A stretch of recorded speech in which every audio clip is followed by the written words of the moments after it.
Welcome to the Dyson's Effect. A show about everyday situations, issues, and topics we talk about and give our opinions. We may even listen to yours. We are your hosts, Johnny, And Theresa. also known as Mr. and Mrs. Dyson.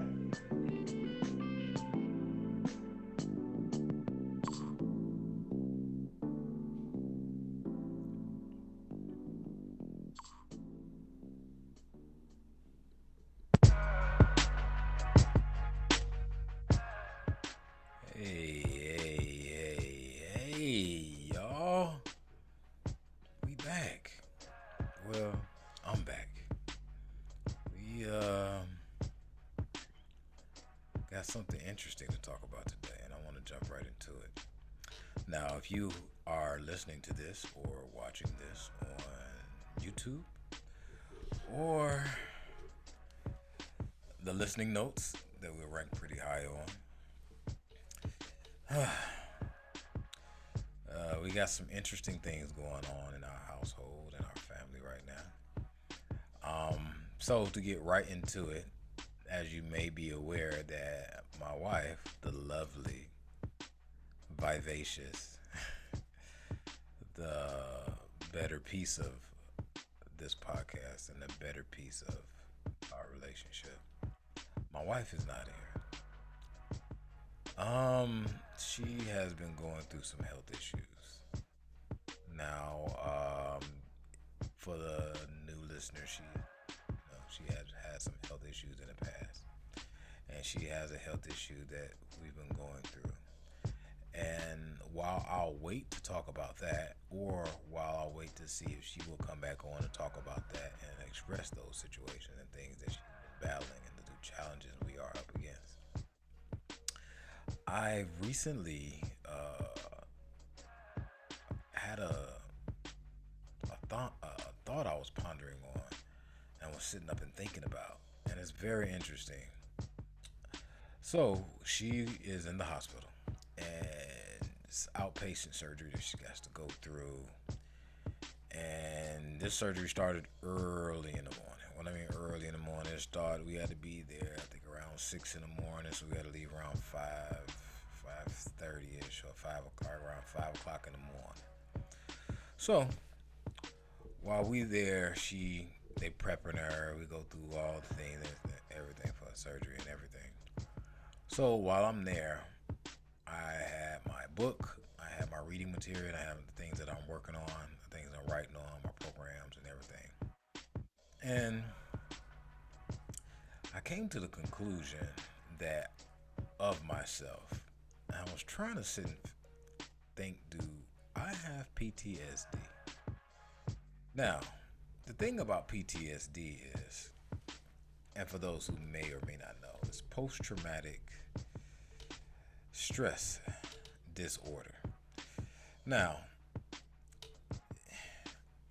it's different for everyone, and I was really trying to think about it because, as I stated before, the situations that has been challenging for us as a relationship and for my wife and also for me.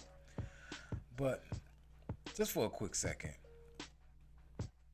PTSD, post-traumatic stress disorder, it's a mental health problem people sometimes develop after experiencing a life challenging, threatening, troublesome, a difficult, some type of event. Some can equate it to a car accident. Some can equate it to war, rape, many different issues that would this be post-traumatic stress disorder. Now, if we break that word down, post means after it, later. So that means it's after the fact. So this is something that affects you later in life. Stress, well, post-traumatic. Traumatic is any type of trauma.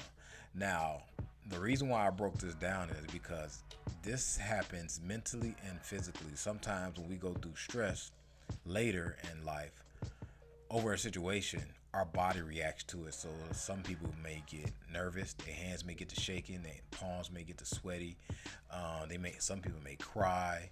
Some people may do physically may do a lot of things. Their body may go through a lot of different changes. They may sweat a lot. They may have a panic attack. Their blood pressure may go up. So PTSD affects people traumatically with their body as well from their trauma. So that stress can do a lot of things with that. And as we know before, the different stresses that we have affects us many different ways: mentally, physically, spiritually, emotionally.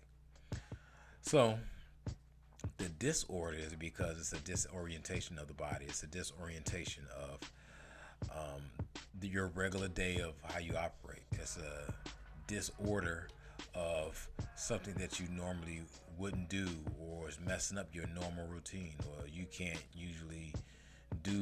sleep at night. It's a disorder. It's messing up your appetite. It's a disorder in some way, shape, form, or fashion. So to break that down, that's the post-traumatic stress disorder that comes after some trauma that has happened to you in life. And sometimes people, it passes over, and sometimes it doesn't. And it may fade or it may not.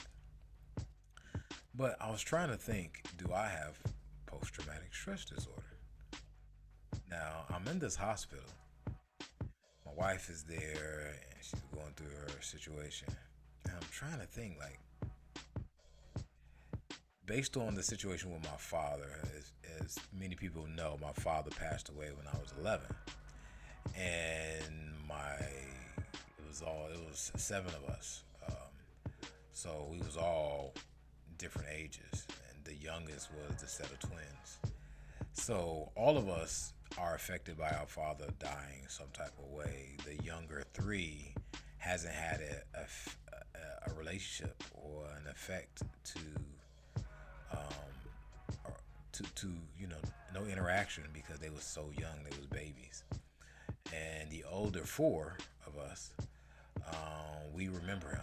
So that's traumatic within itself, because it's traumatic of us remembering him and the situation of how he left. So my father passed of some type of a pneumonia. And I talked about it before.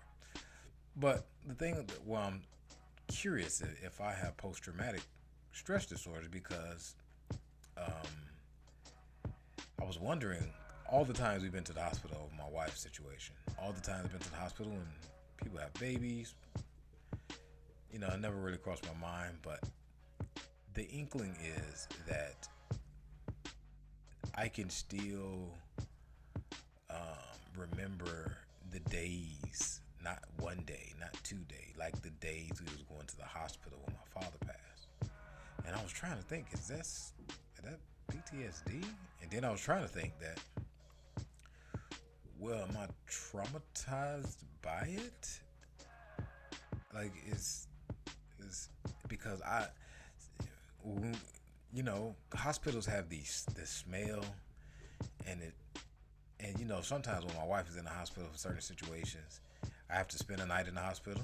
No problem. Spend a night in the hospital, but I have that hospital smell on me, like it's on my clothes.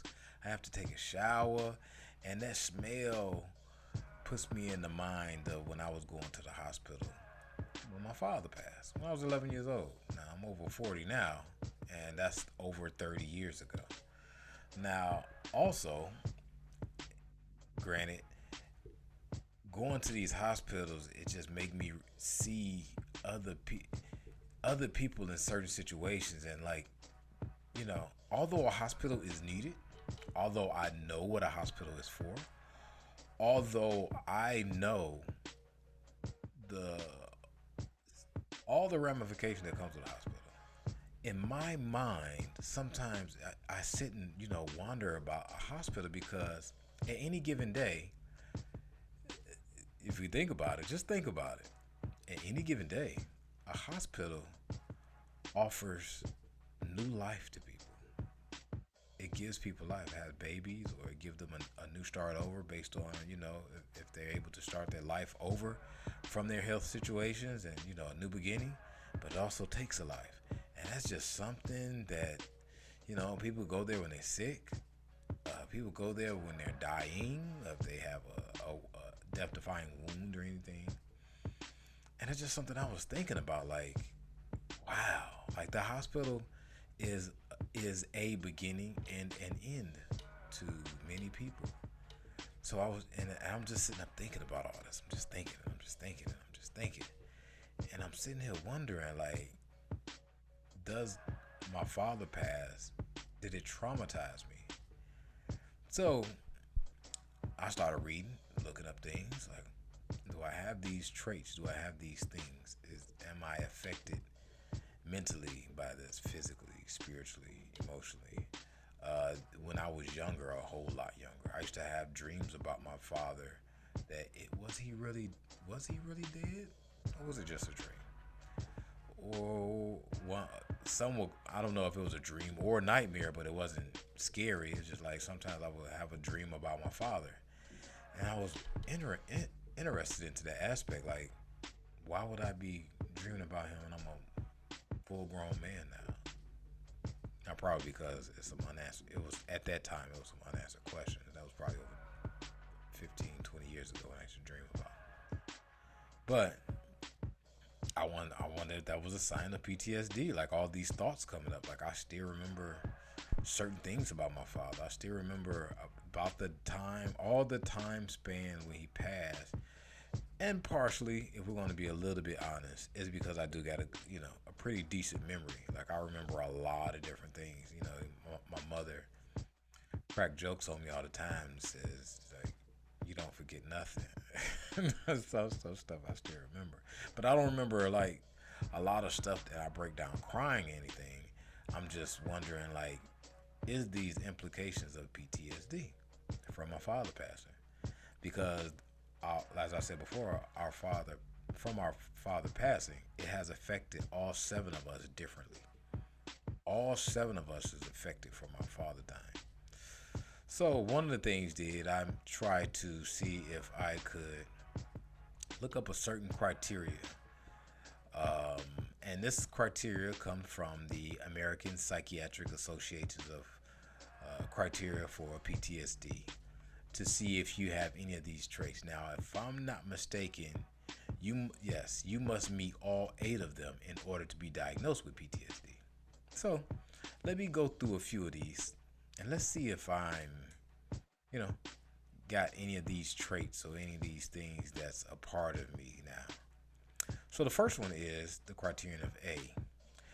You must have been exposed to or threatened with death. Or you must have had an actual or serious injury or actual or threatened sexual violence. You must have experienced at least one of these things in the following ways. Basically, a first-hand experience, witnessing the event, learning that a close friend or relative experienced it or was threatened. You're regularly exposed to other people's trauma, maybe for your job. So mine will be the third one, learning that a close friend or relative experienced it or was threatened. That is the third one, so that is A. That was my I want to say that was my first experience with death from my father. And when I was young, I talked about this before, when I was young, after it, I couldn't even say the words my father passed away. Like if someone asked me or if I had to go to school or something, I couldn't even say the words. Like I would break down crying. Now, mind you, that was 12. I was 12 and 13 years old at the time. But that goes with that situation. Another one is the criteria B. You experience the trauma over and over through at least one of the following. Now, you experience the trauma through flashbacks, nightmares, okay, thoughts you can't control, emotional distress, physical symptoms when thinking about the event. Now, this is interesting. Now, the reason why this is interesting is because I don't experience trauma. I just remember it.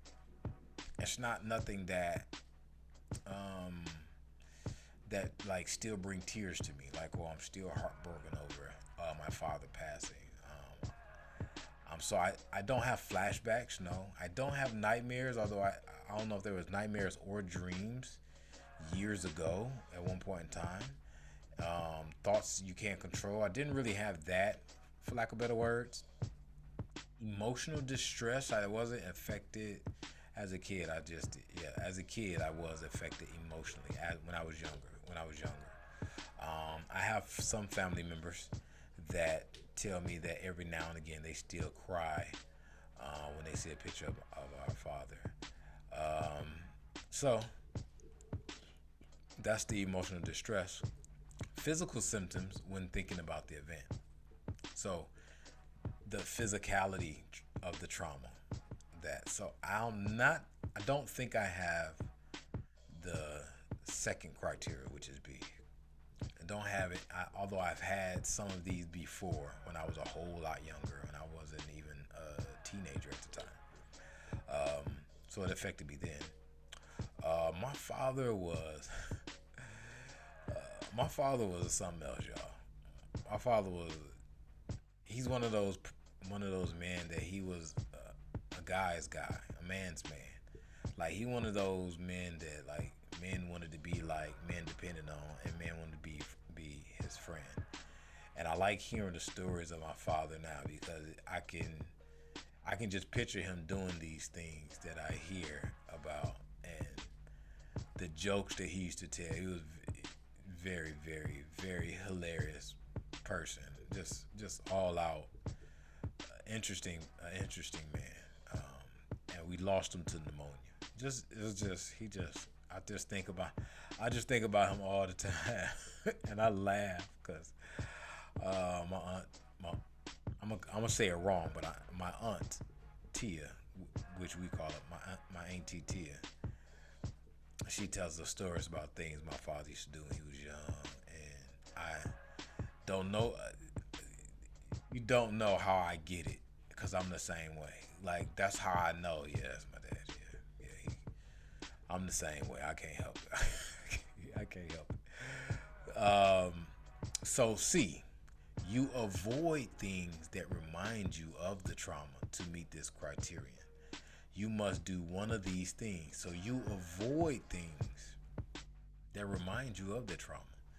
So you avoid thoughts or feelings related to the trauma. For example, you might refuse to talk about if it is war that you're traumatized by. You refuse to talk about the war, or you refuse to talk about the car accident, or or what have you. If war was the cause of your symptoms, this would be it. You avoid things that remind you of the trauma. You might not watch war movies for fear of triggering painful feelings, for instance. So, for example, if war was cause your PTSD, you won't watch any movies. You stay away from anything talking about it, seeing it, hearing about it, all those things, all of the above that relates to your senses. You stay away from it. No, my amazing wife, actually gave me for Christmas, gave me a big picture of my father, which was super dope and beautiful of her, as always. And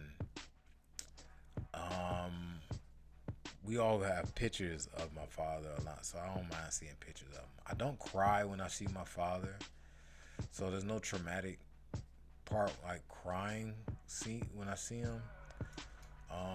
But I do have like thoughts that come to mind every time I see him. I have an interesting thought that comes to mind. Like I remember when he did this, or I remember when he did that. So and I don't avoid anything. I love hearing stories about my father. I love hearing stories about my father. Like the people that talk about my father. Oh my gosh. If y'all can hear some of these stories. I love hearing these stories because people still remember him to this day. Like I said, he was a guy's guy. And he was who he was. Unshamefully so. He didn't hide who he was. He'll tell you about yourself in a minute. And like go get you something to eat with, take you to go get something to eat with him. Like he just like that's the type of person he was. It's hard to describe. He was an amazing man, and I wonder what my experience would have been if I would have known him more growing up, for one, and what would my experience would be with him as I've gotten older, as I matured. Um, it's just something that I wonder about. Like, interesting. Criteria D, you have negative thoughts or feelings that started or got worse after the trauma. To meet this criteria, at least two of these must be true for you. You remember little about the event. Very little. You remember? No, that's not me. You are overly negative about yourself or the world. No, couldn't be a life and fitness coach if I was that negative. You blame yourself or others for the trauma, even if it's not true. No, no, I don't blame anyone for my father.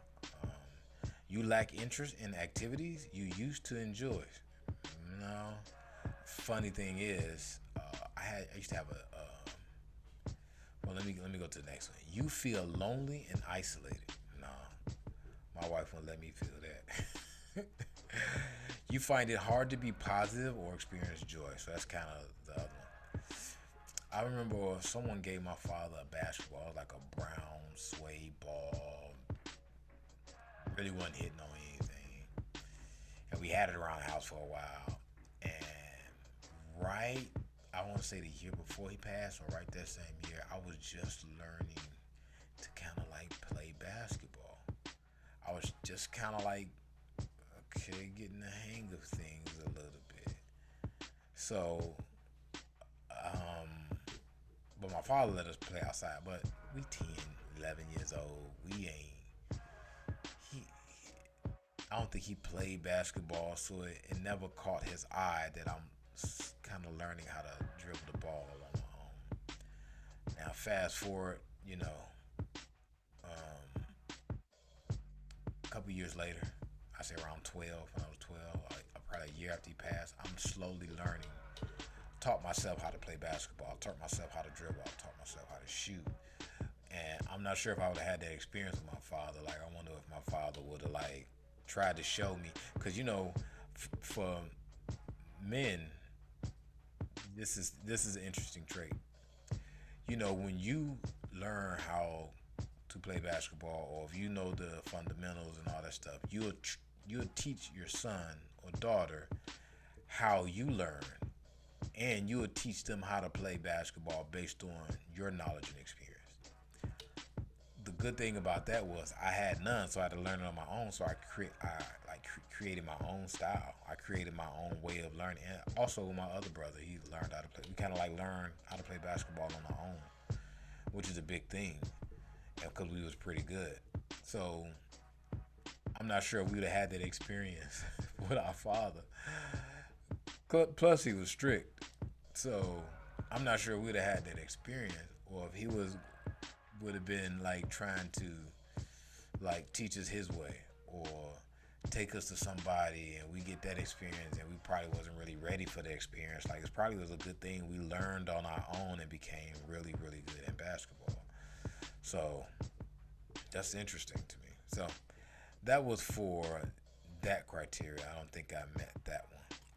Now, for this criteria, your symptoms started or got worse after the traumatic event. At least two of these things must be a part of your experience. So, for example, you're often irritable or angry. Not me. You constantly feel on guard, or you're easily startled. No. You engage in risky or dangerous behavior. No, my wife won't let me do that. Even if she would, I'm not that. I'm not that person. You have trouble sleeping. I sleep amazing. No. You have trouble staying focused. No, that's not. No, that's not it. No, I don't mean any of these things. Now, have these things got worse after the traumatic event? Now, it's interesting because how would they get worse if he if I was 11 when he passed? So let's just say over a progression of time, if I had trouble sleeping all throughout the years and so on and so forth. So maybe I get that point. I understand that point. I also understand riskier, dangerous behavior. So I started doing riskier. I was around a lot of different people, so but not risky or dangerous behavior from an average kid from our city, Benton Harbor, Michigan. It was average, the stuff that I was doing. You have trouble staying focused. No, I'm one of the few of my family and friends that got a few degrees, so I'm pretty decent on staying focused. I'm decent. I'm okay. I mean, I'm no better than anybody else, but I'm okay. So that's that. I don't think I meet that criteria. So for the next one, you meet this criterion if any of your symptoms have lasted for more than a month. Maybe if I was a kid, so maybe if some of this stuff was true and it lasted probably till I was a teenager, maybe till a late teenager, to like 16, 17, maybe that was true around that time frame. The next criteria, your symptoms make it hard to work or keep a daily life. That was true, kinda, because because of my father passed, we were not going to school, and my mom was working two jobs almost. One of them was third shift. That was rough on her. That was rough on her. So, if you're comparing work slash daily life to a kid that was just becoming to find out who he is at that time, at that age, maybe, but I was. Some of you even still say that I was a baby at that time, so I don't know how I look, but no, no, no, not for that one. And last but not least, your symptoms aren't caused by are not, so that's aren't caused by medicines, illegal drugs, or another illness. So basically, if you meet all these standards, basically your doctor he'll diagnose you with PTSD. Now, with that being said, it's I think that overall, if we're going to talk about PTSD, I think PTSD is something that is customized for you because it's customized based on your situation, your events, and something that you went through. You know, everyone stress is different for each one, and this is a very serious condition that that develops to a person, or they have experienced or witnessed something that is traumatic to them, something that's terrifying to them, something that caused some type of physical harm to them, mentally, physically, spiritually, emotionally, in some type of way. So the PTSD is one of the things that's a lasting consequence that comes afterwards, and no merit of your own. It's just one of those things that comes after it, and it causes a lot of fear, helplessness, people being scared, all type of problems they have with relationships, of course, with family, friends. Some people may not be able to go to work. Some people, have to take drugs because of it. So I think that and also something that's interesting. I was watching. I can't remember the show that I was watching. A guy kind of had PTSD over Hurricane Katrina because all of the bodies that he's seen, and he couldn't save a lot of people, and that was interesting. Like, who would have thought someone had PTSD? Because I think he was a firefighter. And he saved so many people during that time frame. And he took it hard that he couldn't save a lot of people during Hurricane Katrina. This is one of the things that is very interesting to me. It's very interesting to me because If any of my family members is going to listen to this, I wonder if they have PTSD. I wonder if their sleep is affected by it. They can't eat. Their daily life is affected by it. You know, this is one of the things that's something to think about because, in many communities, not just the black community, we rarely seek help. Just recently, well, maybe over the past 2 years, it's very common for people to talk about it and administer some type of help toward someone to get for them.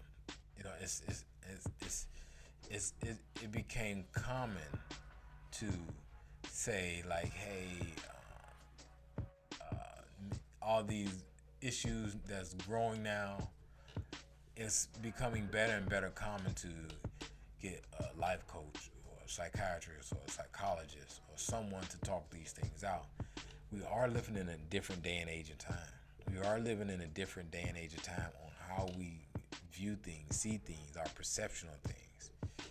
As I've talked about earlier, perception is your reality. How you perceive is your reality. So could you imagine your perception on this, from, or use me for an example. Could you imagine my perception on someone passing at the age from 11? Then you go to a teenager to 13.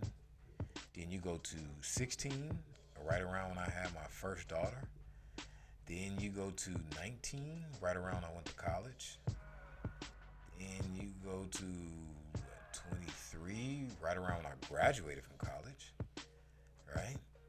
Then you go from 25 when after I go through all the headache of trying to find a job and I get a job, and all these thoughts going through my mind, and it is or isn't this an issue for a young person like me, or someone that has something similar issues, and so on and so forth as time go on. Like, also, just think if, you've been abused.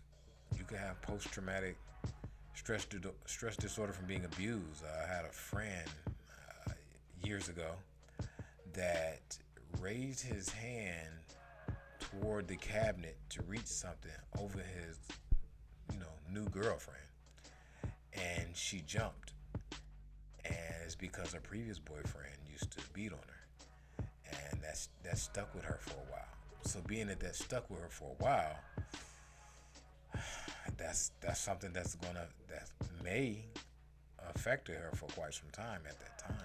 And if she doesn't challenge those things, fight those things, or work through those things to get over it, that's a debilitating factor for if it will control her or not. So that's why I'm wondering. So to go back, I'm in these hospitals with my wife all the time, and I can still smell that hospital stench from ever since when I was a kid at 11 years old. I can still smell it. I can still, get that, go to that eerie place. Like, it's a energy, it's a eerie energy that hospitals have. That's just, it's a lot.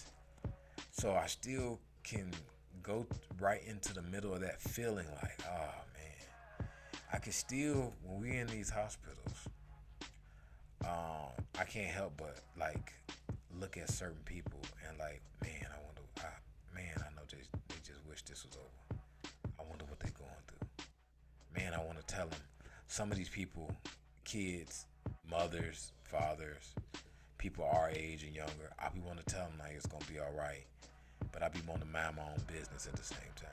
That's interesting because I'm wondering about them and their situation based on what happened to me in my situation at 11 years old. And that still sticks with me. But time has passed, and I've matured, of course, and I think I evolved through that process and matured at the same time. So I was always wondered, and to an extent, I wonder, could anyone have PTSD over a family member that's passed away? Because how long does it take for you to get over it? Right? Some people never get over it. Some people take them years to get over a loved one being lost. Especially for marriages, right? So, it's something to think about, because if you figure that, you know, how I'm affected by this situation, it now controls me. You know, when someone loses, I mean, just the thought of losing anyone is traumatic, and especially if they've been taken away from you, by a senseless murder. If they have been, you know, hanging on for so long, and God called them come home. If they had health issues their whole life, certain people are born with certain health issues, and it makes it a traumatic thing. But people persevere over so long, you forget that they have these health issues. So these are all things that we think about when it comes to PTSD. Some people are walking around that have it, and we don't pay them no mind, or we like to look over it. We do have an opportunity to treat our veterans better. We do have an opportunity to treat people better, to give them something to fight for, to not fall into the hole of despair when it comes to losing someone, or when it comes to the post-traumatic stress disorder, whether it be war, a car accident, or abuse, or anything. We all have an opportunity to try to fight through it and help someone else fight through it. So I think that's going to be it. I'm going to wrap this one up. This is just something I was thinking about, and I wanted to do like the old Arsenio Hall. I do have PTSD. So I don't think I have PTSD. I just think that, it's just, these are just thoughts that just stick with me for the rest of my life. But, I do have friends, family, and people that's just like family. So a lot of my brothers, a lot of my sisters. And I tell them all the time, and I don't over exaggerate, that if you're going through anything, you can always call me, or call someone that you can depend on. Get you a list going on, and call somebody you can depend on going through these changes. And if these things also is triggering other issues like bipolarism or your schizophrenia and so on and so forth, you have to take your medication in this process, right? You have to take your medication in this process to make sure you can grapple a hold on it, right? So with the PTSD, if you or anyone you know may have any type of PTSD, I have a few numbers.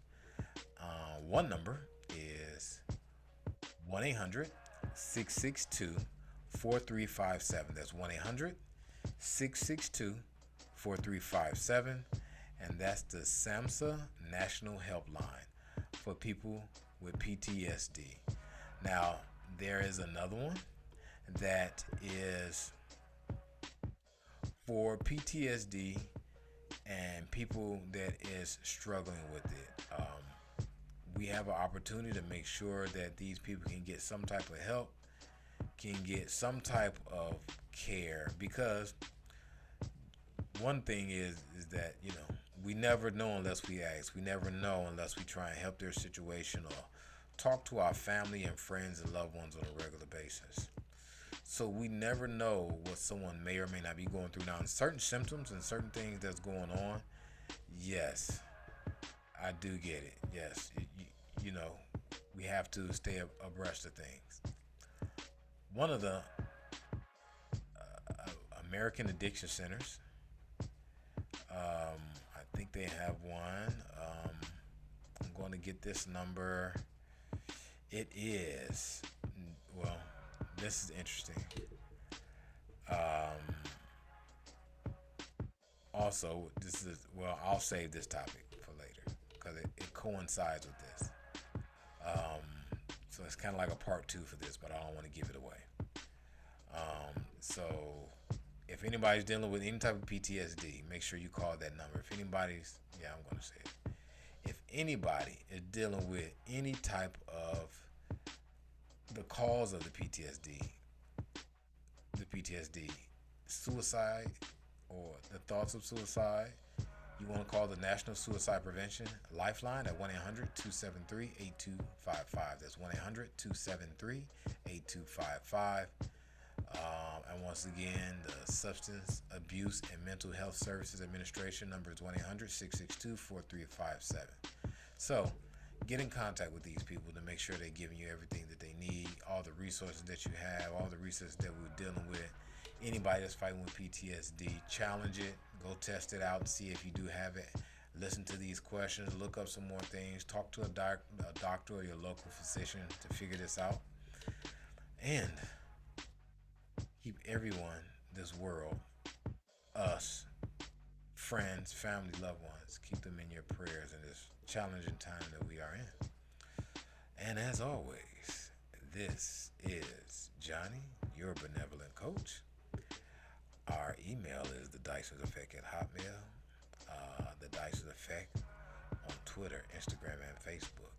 My information is your benevolent coach on Instagram and Facebook, benevolent coach on Twitter. Please get in contact with me. Email us if you have any questions. Get in contact with us to stay more open-minded on the process and everything that we're doing, so us to grow. Any questions you may have, or any ideas, just shoot them to us in an email or text it to us with this new number we're going to have in the future, maybe.